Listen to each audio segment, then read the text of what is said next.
Hi everybody and welcome to another edition of the Cameo Launch Short Film Podcast. This episode is something of a treat as George and I got to sit down, virtually of course, with Oscar Sharp, director of The Kármán Line, one of our favourite short films. You can find the link to our review in the episode notes.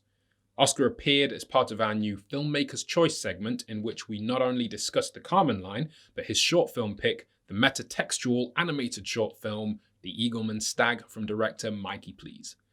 Now, just to warn you ahead of time, while we tried initially to speak in broad terms about The Kármán Line, the nature of the story meant that you can't talk about the film in any real depth without spoiling it, so we're putting the spoiler warning up front. Please use the link in the notes to either read our review, which contains a link to the film, or follow the link in the notes that takes you directly to the movie. Give it a watch, and then come on back for our breakdown. Another upfront warning. On the night of our interview, George somehow managed to anger the internet gods, and as a result, his video is very shaky. His audio, however, is absolutely fine, so those of you listening to the usual audio-only edition of the episode can enjoy his dulcet tones without interruption and until your heart's content. So, without further ado, please sit back and enjoy our interview with the wonderful Oscar Sharp. We have a very special guest today. Joining George and I is the filmmaker Oscar Sharp, director of The Kármán Line. Thank you so much for being with us today. And you're joining us from the States, is that right? Yes, I'm here in Los Angeles, which is pretty sunny at the moment, true to form, although it has been properly bloody cold lately. It was as cold as it was in London last week for most of the week, so... And I understand that generally speaking in the United States as a whole, it's been fairly quiet, nothing of much significance happening over the last couple of weeks or so. No, it's really just, there's a very smooth political transition going on. Absolutely no ferment of potential, risk of civil war. Or you certainly no major political leaders actively trying to goad half the population into active rebellion. It's fine. Fantastic. Good to see everything's all well and good over there. But so with nothing going on, have you been able to work on any recent projects? I know obviously with everything happening around the election, that's obviously that takes up a lot of bandwidth. Certainly emotionally, although I haven't had any personal work to do in that regard. But no, I mean, you've probably heard from a lot of filmmakers that quarantine has been a great opportunity for development, for getting on with stuff that we otherwise like to avoid, which usually involves staring at problems in screenplays and squeezing our heads like this, going, while we try to figure out how to fix them. Being sort of imprisoned is quite a good way to be forced to deal with that. So yes, I spent a big chunk of it working with a wonderful screenwriter on what I anticipate will probably be my first film, and some other people on another one, and which may also be the first one, sort of depending on what happens. And the TV show. So it's been quite good. It's sort of forced my hand and made me get some stuff done. So The Kármán Line, just an absolutely fantastic short film. Generally with the films that we recommend, I'll come across a really good film. I think, oh, that's fantastic. I'll sort of pop it in the back pocket, get a review written, and then the recommendation comes with the review itself. In the case of The Kármán Line, the second I saw it, I broke with that tradition straight away and immediately got on the socials and told people to just watch it now. I'll get to the review later, but just go find it and watch it. It was an absolutely fantastic film. So, of course, that film stars Shaun Dooley and National Treasure Olivia Colman. And would you be able to walk us through the premise of that one and just tell us a little bit about it? Oh, I mean, the premise is very simple. A mother, sort of probably lower middle class ish mother, who's also lives as a essentially a housewife, is she welcomes her daughter home from school one day, and their relationship is like a lot of teenage daughters and their mothers, and we just sort of see that, and we're sort of watching it going, oh, this is a sort of I don't know, a bit of social realism or something like that, shot brilliantly by Robbie Ryan, who has shot a great deal of some of the most powerful social realism, for Andrew Arnold, for example, and you're sort of watching it going, okay, normal situation, and then just after the daughter goes upstairs, you hear this scream from mum, and she runs back downstairs, and her mum is stuck in the middle of the living room floor. She can't move, and what's weirder is her legs are sort of flapping underneath her, because she has lost her grip on the floor. And they call a doctor because she can't move, and the doctor takes a couple of measurements and announces that she is very, very gradually moving up, straight upwards from where she's standing. And the whole film sort of proceeds from there. That's about the first 4 minutes of 24 that I just ruined, but hopefully it doesn't ruin the rest of it. It's funny, this is a big part of the journey with the film.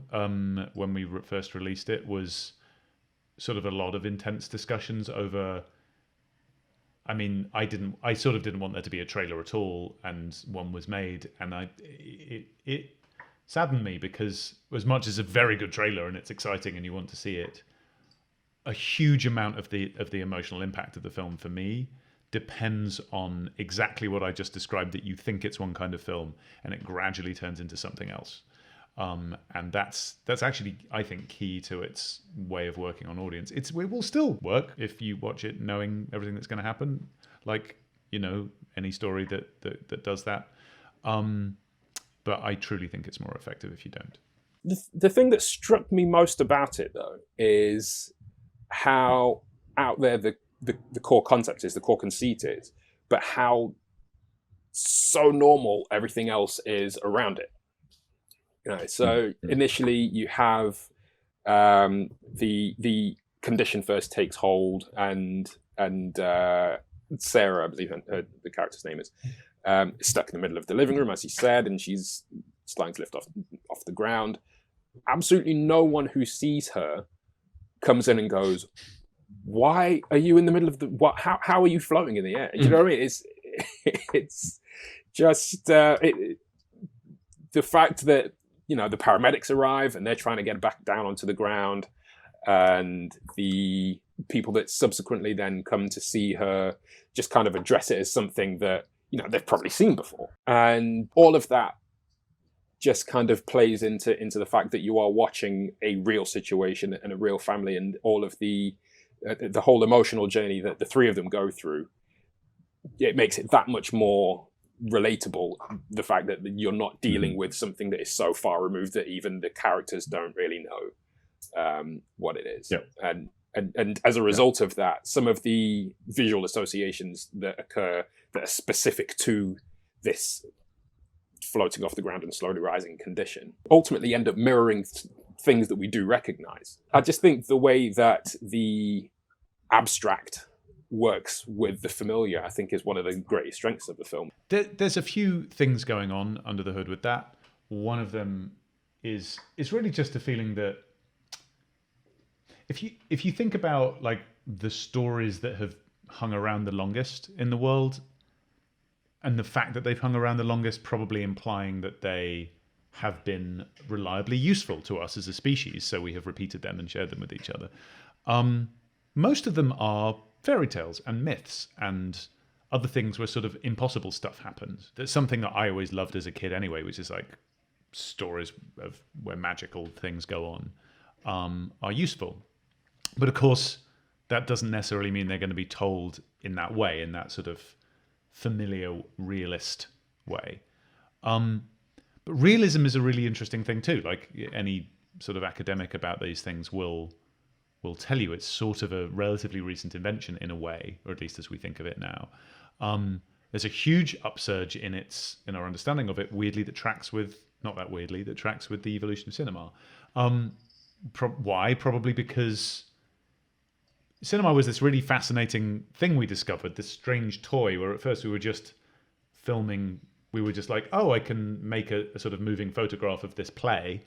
And then we went, wait, if I move the camera into the play and then I cut between different angles, we just invented cutting at angles, this weird thing happens where I feel like I'm sort of there. And that I'm magically in this environment, able to see what's going on, despite the fact that I'm not there, which is what it's always been like imagining things. When I tell you the story of Red Riding Hood and you imagine the forest, you don't imagine that you're in the forest with her, you just imagine she's there in an empty forest. And the same thing happens when you cut between different angles with the camera. So we were successfully simulating this thing about how we imagine. And that, along tracking with like realism in novels and the like, I think pushed us into this assumption that, oh, it should be as realistic as possible. It should be like the world. You can make it like the world, so it should be like the world. And in doing that, we kind of forgot that the most powerful stories, the most useful, helpful stories, the ones that survive, are the ones that take something real and do something to make it unfamiliar. Do something to make it strange, magical, thought-provoking.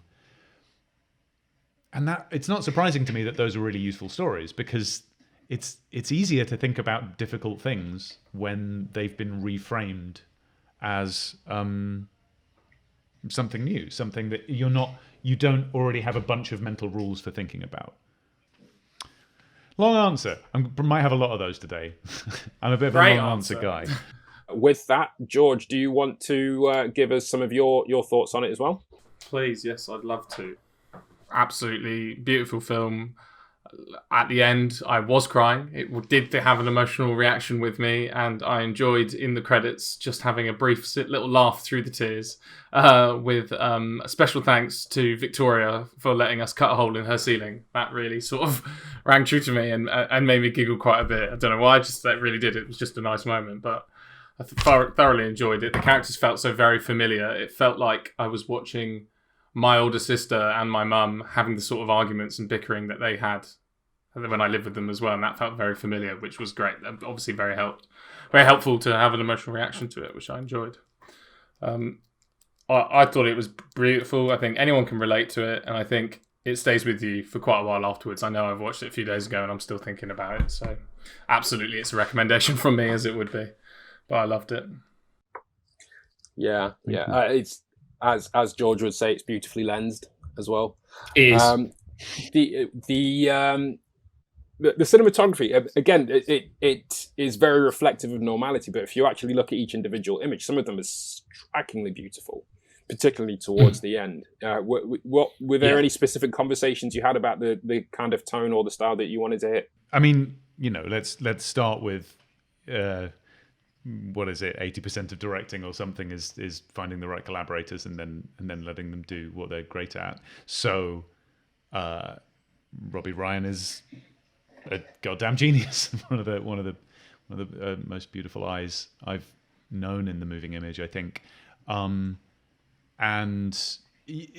particularly, I knew I wanted the film to feel not unlike one of his collaborations with Andrea Arnold, and so just to some extent, that much frame was part of being enough, and making it clear that this should feel intimate and immediate in the way that those stories often do.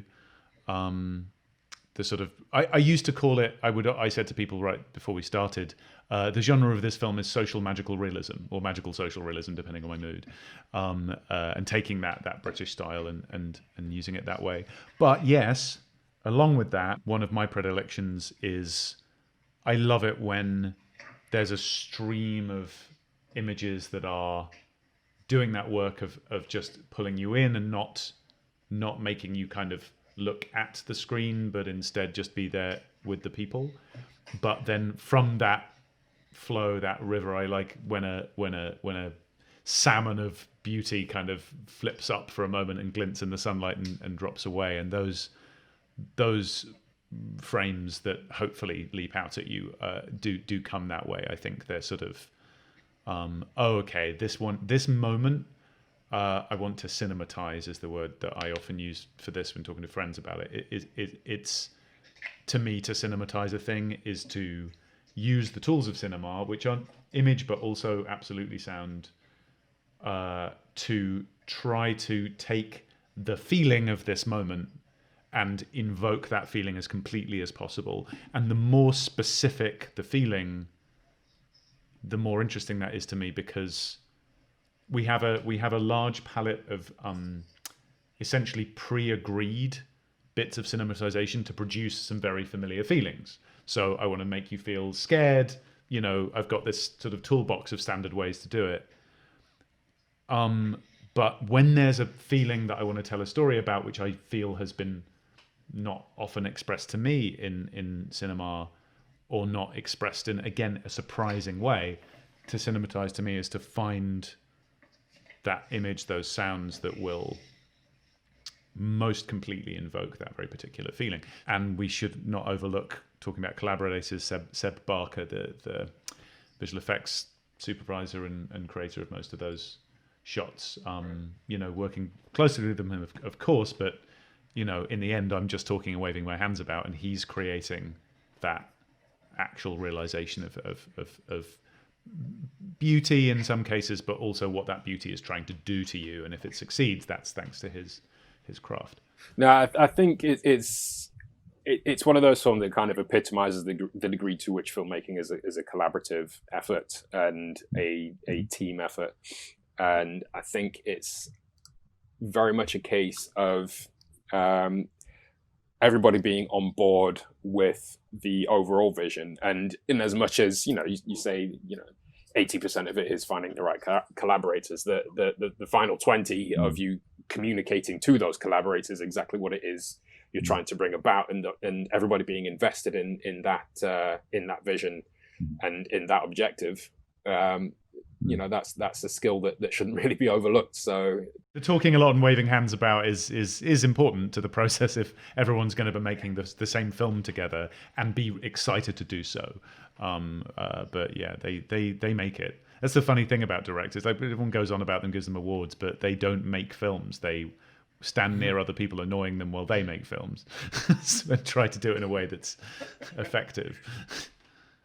That's interesting. And of course, there's Olivia Colman as well. So how is it that you attracted her to the project? I mean, it's a while back. So she wasn't the most famous genius in the world at that point, but she was already pretty well known in the UK. She'd mostly been doing for years this sort of staple of British TV comedies, Peep Show and Green Wing. Green Wing was the show where I had realised.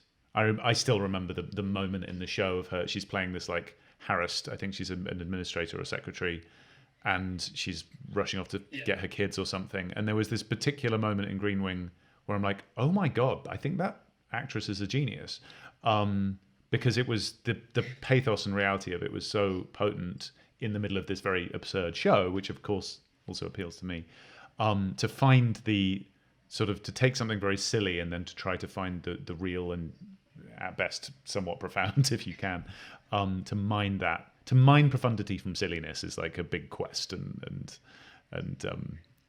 a bit hubristic, but fun to try to do. And there she was doing it. So I was like, oh, okay. And then Paddy Considine beat me to the punch. I always think, in that he put her in Tyrannosaur before I managed to get her in something. But that to me is the sort of the first time someone had acknowledged her abilities and tried to make full use of them. But yeah, so that had happened, but not much else in terms of really, making indulging in some of the infinite abilities of Colman had been happening.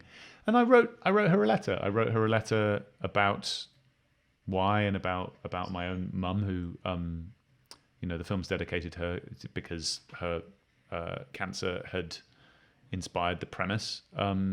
Although I didn't know when I thought of it that it had. It took a while for me to realize that, because the unconscious is a funny old thing. And yeah, I talked to her about that. But also just, getting the right help again. So, one of the producers, Campbell, had a good relationship with Gail Stevens. Is that her name? The casting director of significant renown, and was able to persuade her to send the letter that I wrote to Olivia, or to her agent, I forget. It's a long time ago. But that's an important part, it seems, of this, because just rising above the fray is tricky. And then also, I remember very clearly that she hadn't quite read it yet. She'd been busy, I think, when we were in pre-production, and we didn't yet know who was going to play the role. And I was very anxious about it because we knew when the shoot dates were. And then I met with Shaun Dooley, who, by the way, is also a goddamn genius, and who I hadn't seen that much of his work before, and I watched literally just his reel initially, and in his 30-second or 45-second whatever reel, he made me cry in a what must have been 20-second clip. That man really goes there. He really goes all the way there, and it you know, when you're empathetic, it gets to you fast. And I sat down with him to discuss it, and he'd read the script and loved it. And he said, "Who's going to play Sarah?" And I said, "Well, I'm hoping Olivia." And he's like, "She is perfect for it." And I'm like, "Yeah, she hasn't. I don't think she's read it yet. She's been busy." And he's like, "It turns out he'd just been working with her recently, and they're good friends." And I think he called her straight afterwards or texted her, and the next day she got in touch to say she loved it. And that's actually, probably the most important thing to say about getting a great actor is having a great script, and which brings us to perhaps the most sort of fully infused collaborator in the thing, which would be Dawn, who's a very close friend who I've spoken to today about one of her other projects and one of mine. And yeah, she was entirely necessary to that thing being written, because I tried and I couldn't because it was too personal. And yeah, she sat with me for many months of meetings in mainly the National Theatre, because they have really good quiet tables that you can go and sit at for free and just drink water. And she wrote the script that got all of those incredible other collaborators to be involved. Yes, I had to do the talking and hand waving, but if I was talking and hand waving next to not that screenplay, I don't think I'd have gotten half of them. Yes, I mean the screenplay is fantastic. I mean, just in the way it just kind of lays very, very subtle characteristics that when they pay off, it just hits you like a ton of bricks. I mean, to this point, every time my wife just casually says "Wunderbar," I'm just like, "Oh God." Every time. Yeah, that word is forever changed for me. I did actually have a question for Oscar. I wonder if you can think back that far when it comes to the Foley itself. I just wanted to know, for the bone snapping moment, was that celery? Was it a carrot? What was it? Because it was very, very grim, and I can still hear it. Oh my God.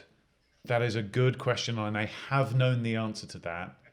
Joe, who did it, I haven't spoken to him since. I think he stopped being a sound designer. Maybe shortly after that film. I hope it wasn't because of me. I remember but yeah, he was a wonderful artist. I don't remember what he used. I'm so sorry. It might have been stock. It might have been celery. Sorry, man. I can tell you that it was something I was very fixated on in terms of that cinematization I was talking about. Like, we probably worked it for like 2 hours or something, probably to his frustration or the editor's frustration, I forget. But that's exactly the kind of thing as a director where I'll be like, it's not quite upsetting me enough yet. Like, this needs to hurt me. Yeah. I want to physically wince. Right. And it can sound right without doing that to you. So you have to keep working. So this film is about 6 years old at this point. But given the situation we're in right now, it's incredibly prescient, particularly with regard to people not being able to see their loved ones, especially in moments depicted in this kind of film, if they are gravely ill or terminally ill. and being separated at those final moments, and it did ring painfully familiar to the situation we're now in. But despite the fact that it's a good few years old now, I think it only arrived on Vimeo in the last month or so, a couple of months.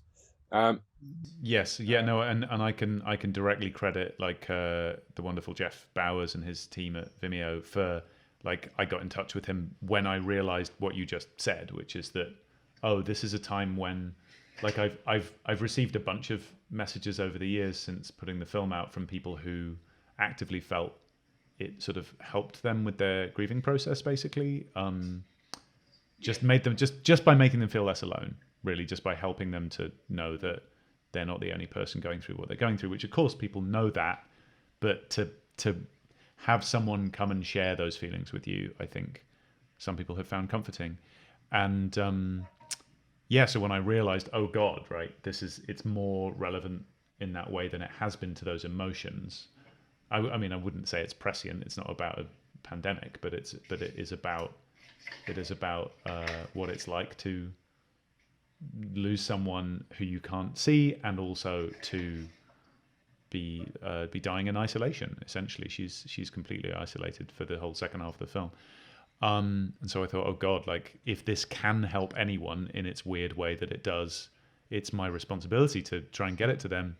So I called Jeff, and yeah, they normally put out things that are much fresher off the mill, you know, but he got it, his team got it, and staff picked it, and that's been great.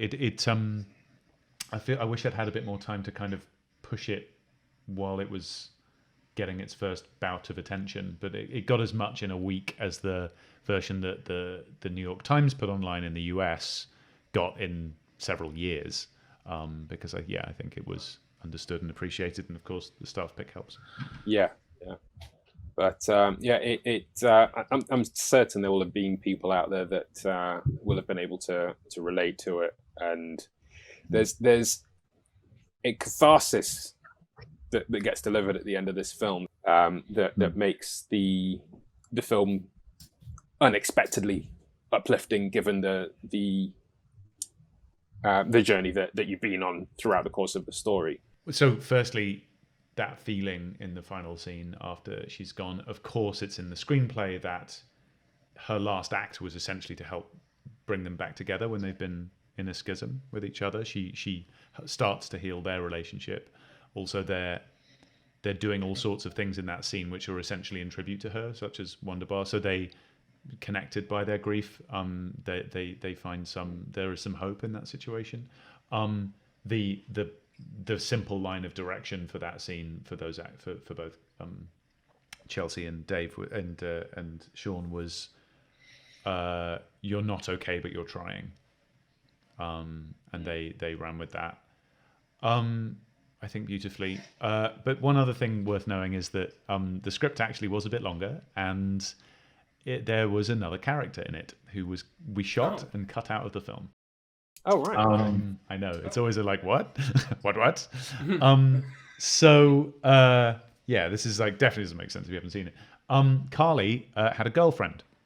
She was like the cool rock chick from Carly's school when Carly is like a dowdy adolescent. And at the beginning, she appeared 3 times in the film. At the beginning, when Sarah is tidying up, waiting for Carly to come home, she hangs up a coat that Carly's left on the floor and sees out of the front door window that Carly and this girl, Jamie, are standing at the garden gate talking. But you can see that Carly is kind of blocking Jamie's way to coming inside, to coming up the garden path. And after she comes in and Mum gives her her dinner, she sits on the end of the couch while Carly tries to ignore her and watches TV and goes, See, Jamie walked you home again, or something like that. She says, like, the infuriating mum thing to say, and Carly, of course, just rolls her eyes and won't talk about it. And she says, you should invite her in for tea sometime. And of course, Carly just doesn't say anything. Then in the middle of the film, there's a moment that one of the reasons I was scared to cut her out, though it was the right decision, was I wondered if people would wonder about this.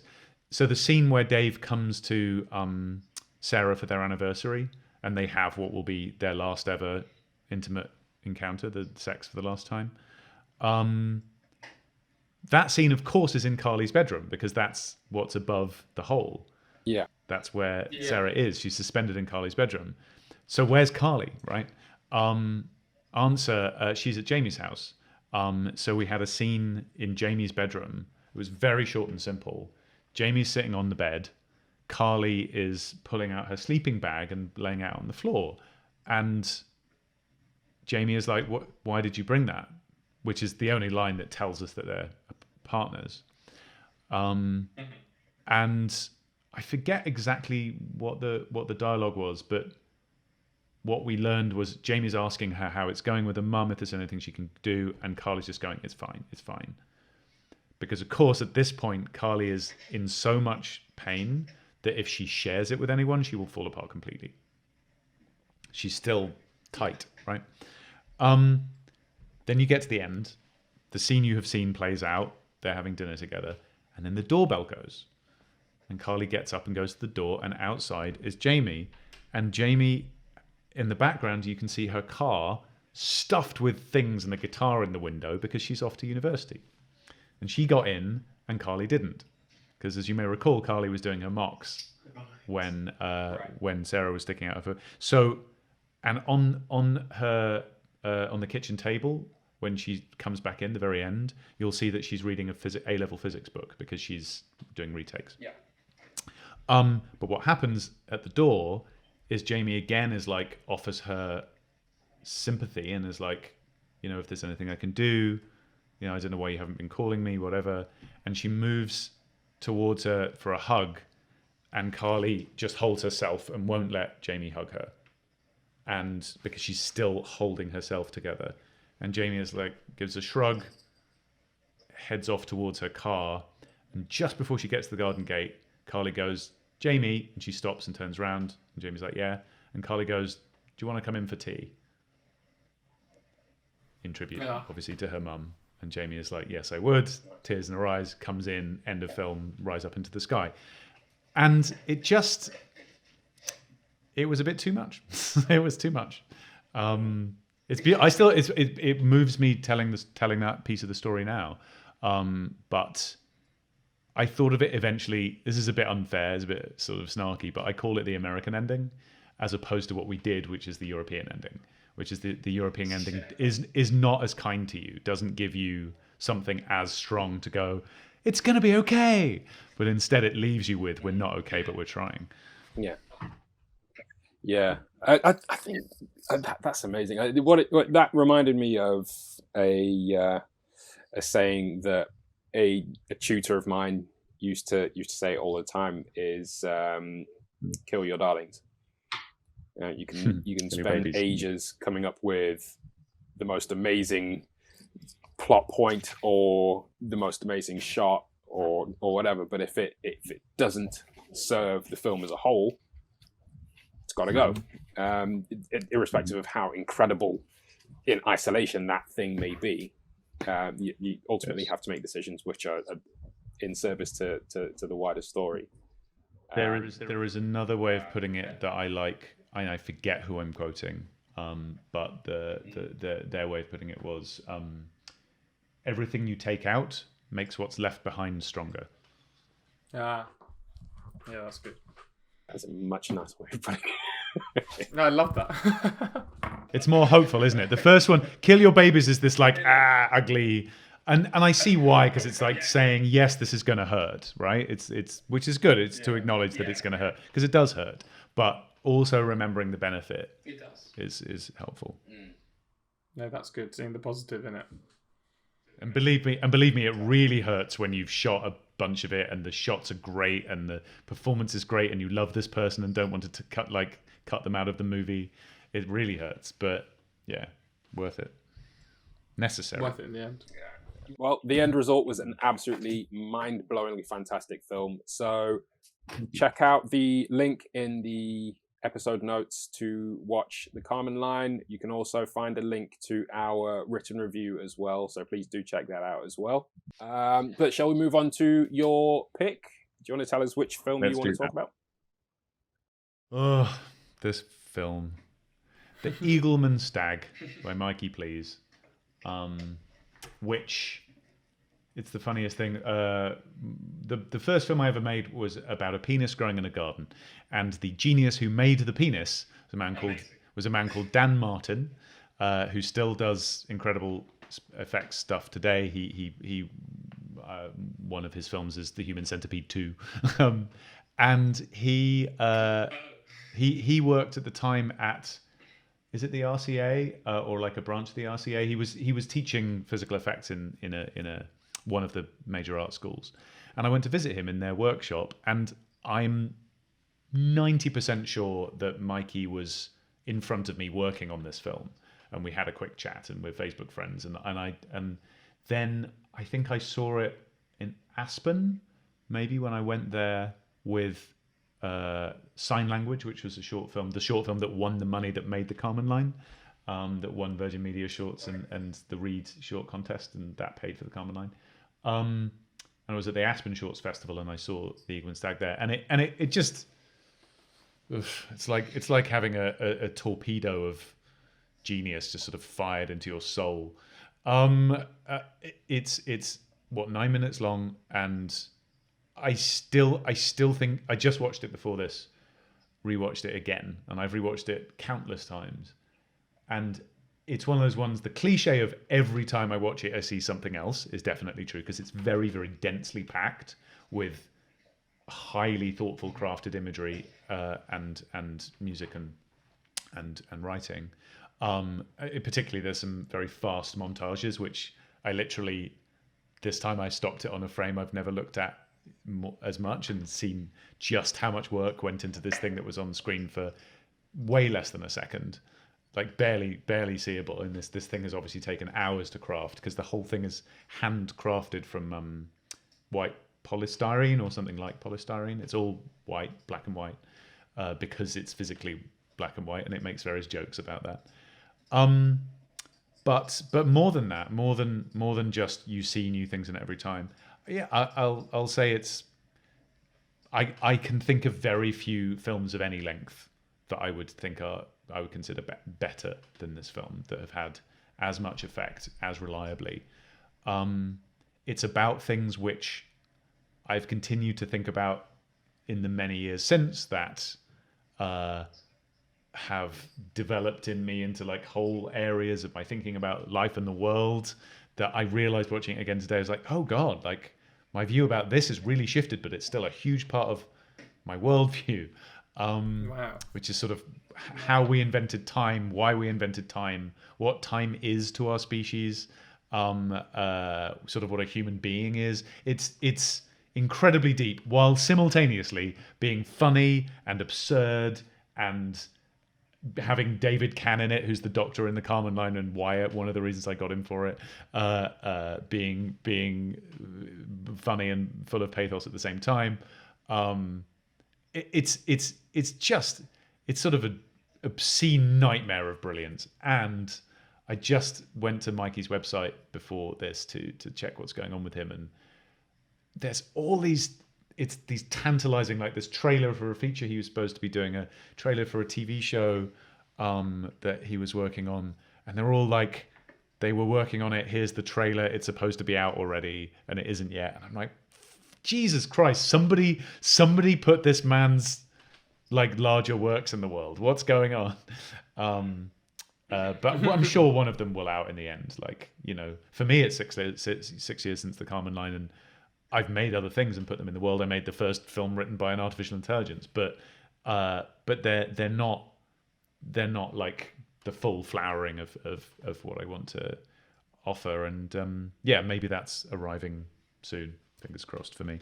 But yeah, that's my sort of monologue, I suppose, on having just rewatched it. Just how much this film means to me, and how incredible I think it is. Yeah, it is. I've used this phrase way too much, but it is actually mind-blowing. I don't know how it manages to hit that balance between expanding your perspective, talking about relativity and time, the essence of existence, and still just be one of the funniest things I've seen in recent years. It is the dry humor is on a level that you very rarely see, not in short film and quite often not in feature film either. Actually, like I said, mining the profundity from the silly, from the absurd is something that gives me joy, and he does it over and over again, and also with incredible craft. Like like I said, it's very dense, but by which I mean it's one of those things, and obviously this is a bit more common in animation and Kubrick films, is there is not a frame that goes by that hasn't been carefully considered and packed with as much as he wanted to pack it with. It doesn't mean it's all dense. Sometimes it stops and is sparse and takes a breath, and those will be some of the most powerful moments, but with incredible intention and care and craft every time. And which is why you can pause it on frames and go, oh, that's another idea. I suppose another thing that compels me is I just love ideas. I love new ideas that I haven't seen before. Like I said, I like being surprised. And every frame he's looking at, he's going, what else can I do? Not squishing the frame with things, but what hasn't been done? What would be an interesting idea? What would more fully cinematize this feeling I want to communicate? Mm. Yeah. One of the things that is really quite interesting about it is its look, its kind of visual style. On the face of it, it's quite simple, but when you actually really pay attention, you realize how insanely complex it is. The level of detail is absolutely amazing. Me, it was just the look of them. Everyone's quite angular, and you don't have the smooth sort of photorealistic movement and texturing and stuff that you'd see in, say, a Pixar film or something like that. But when you actually see what's being done, when you realize the granular detail, I don't know how they're not still making it now. It's so much. Well, the feature which is hilariously I just saw their trailer for, appears to be, actually it's a TV show, I forget which is which, but anyway, it appears to be about a boy who isn't affected by gravity. It's not the same as the Kármán Line in that he's not moving straight upwards, but he's floating around. So okay. Mike is about to take my own territory and slam dunk mic drop it harder than I did, and then I'll cry. But it's fine. I don't think it's about grief. But anyway, it's and that shares the visual style. And actually, one of the thoughts I had for the first time watching it today, I often think about how, again, we've got this agreement that we've made to mainly think about cinema as this realist immersion because we can. But what a lot of really great filmmakers have known, I think, instinctively, or more than instinctively, is like they've known that our great storytellers that have taken us on great journeys forever have used hand waving or glove puppets or like simple half drawings of things. And why is that effective? Because it engages our own imagination in more detail, like to do more of the filling in, which is happening the whole time you're watching a film anyway. You fill outside of the frame and you fill in what you hear. You hear the ocean, you sort of half see the ocean in your mind. Weirdly, by taking things away, everything you take away makes what's left stronger, right? He takes out the color, he simplifies the geometry, and in doing so, I think, your imagination is going to do more work, and you're going to be more engaged is the wrong word. You're more of a sort of collaborator, a co-creator of your experience. Mm. I've always loved the radio for this reason, and radio drama in particular. And I think it's using some of the tricks of radio drama in that way. Okay. Yeah. George, what were some of your thoughts on it? Yeah, I loved it. I actually agree with you there, Oscar, about how sort of watching it sort of made you realise how much it stuck with you and things you've done. A similar story for me in that regard would be the short story about the egg Don't know if you're familiar with that one. Quite a well-known one, but same with this. I was absolutely enthralled and sucked in to all of the trippy goings on in front of me, and it was like what I've written down here is that it was the whole short was unsettling, but in a good way. Like, I was quite comfortable, feeling uncomfortable for the whole 9 minutes, seeing all of these scenes displayed in front of me. And the score behind it as well, the violins getting louder and louder and the orchestral behind it, just adding to those moments of sort of almost terror. Before, again, like you said, taking a breath, giving you a moment and being sucked into such small scenery, but sometimes very busy as well. Like you said, when you pause it. Since you said that, I've just been clicking through it on the other screen to look at loads of different frames to see if there's something I missed. And I'm actually very much looking forward for lockdown to ending so I can show people this film, because one of my favourite things is finding a short like this one and then watching my friends watch it so I can see their reactions and what they take from it. And this is that kind of film that I definitely want to see. I want to see what they think. Yeah, I have various friends. I have an old friend who I met at that Aspen festival, which again was like, what, 7, 8, 9 years ago? I don't know. And he still, like me, shows that to other people more often than anything else, in a way of like, not only will you love this, but it will help you get me as a person, I think is one of the reasons he does that. It's like, if you like this as much as I expect you to, then we will be closer for it, you know? Yeah. Sharing experiences like that, that's amazing. Yeah. I mean, the part that always kind of sticks out whenever I rewatch it is quite close to the beginning, where he's having his 4th birthday. And it's the most restrained tantrum ever. Yeah. He's just been told that he can't have another birthday party for another quarter of his life. Yeah. Which is just that one goddamn sentence, with a lot of the gems in the script, is such a clever, simple piece of writing for capturing the whole theme. A quarter of your life. Well, a quarter according to what length of your life? It's immediately introduces you, but not with direct cognitive engagement, because it's so early, to the premise of the film, which is that time is proportional to your total existence, contextual to your total experience. And by the way that gets extrapolated, the way that speaks to genuinely what it might be to be a baby in the womb, essentially, which is one of the first images in the film. That a conscious, that there might be some sort of really important thinking in the idea that a conscious being, before it's had the opportunity to apply its consciousness to anything, doesn't use time, exists in an infinite now, which, I don't know, spiritual teachers for millennia, and more recently like Eckhart Tolle or someone, have been trying to encourage human beings to return to that infinite moment of the present, which is not a million miles from what the whole film is obsessed with, like trying to be in a weighty experience. And that's something that the film sort of argues, and these teachers might argue, is sort of always there, available for you, but instead we get more and more addicted to living in the long past we've had and the future we anticipate. Something that I used to say a lot about sort of why I found film interesting as one of the things that we'd, obviously it's a bunch of accidents. Like, film is just, the fact it's 2 hours long is more related to the bladder than anything else, and it's the fact it's an important institution is a sort of historical accident to some extent.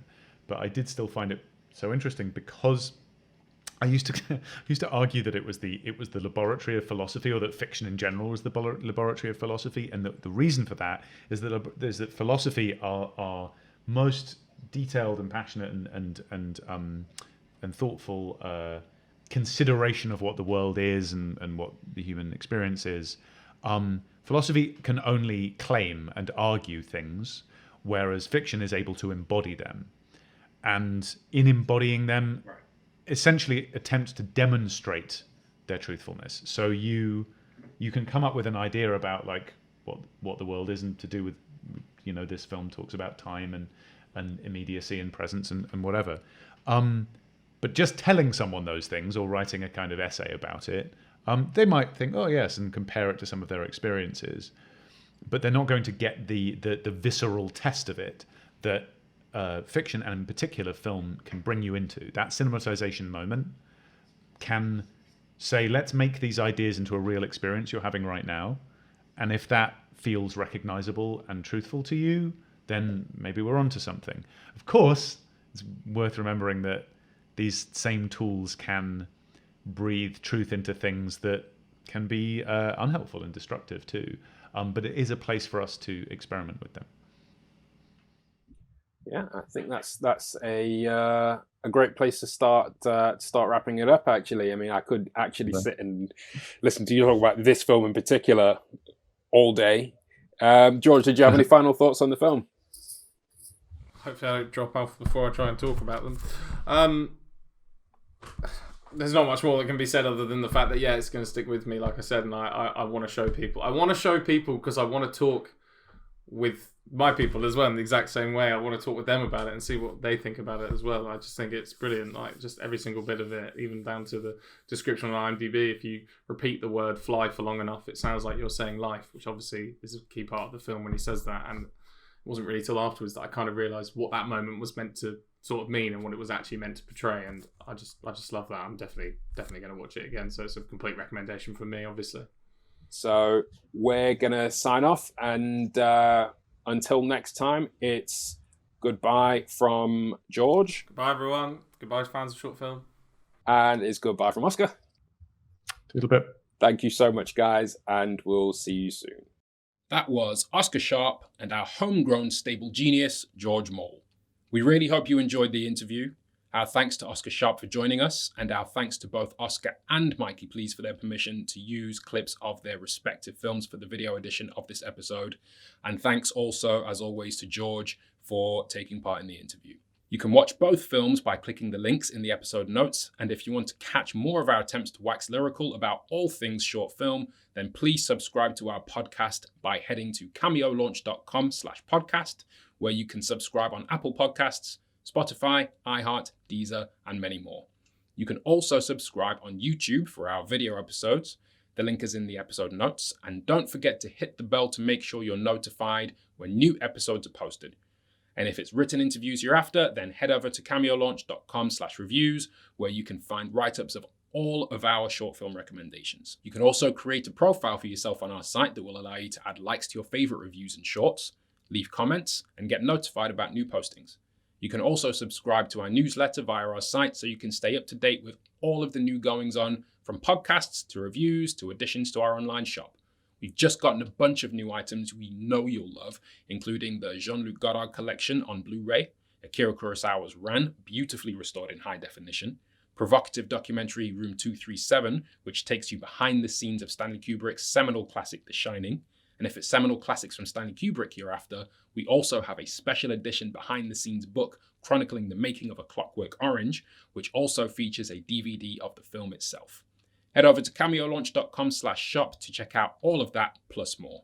We're going to be back to our usual hijinks next episode, but if you're hooked on that sweet filmmaker wisdom, then come on back for the following episode, where I'll be speaking to filmmaker Gage Oxley, writer, director, and showrunner of the short film anthology A Series of Light, currently available on Amazon Prime Video. Thank you once again for tuning in. Keep your eyes and ears open for our next episode, and as always, please stay safe, and we'll catch you next time.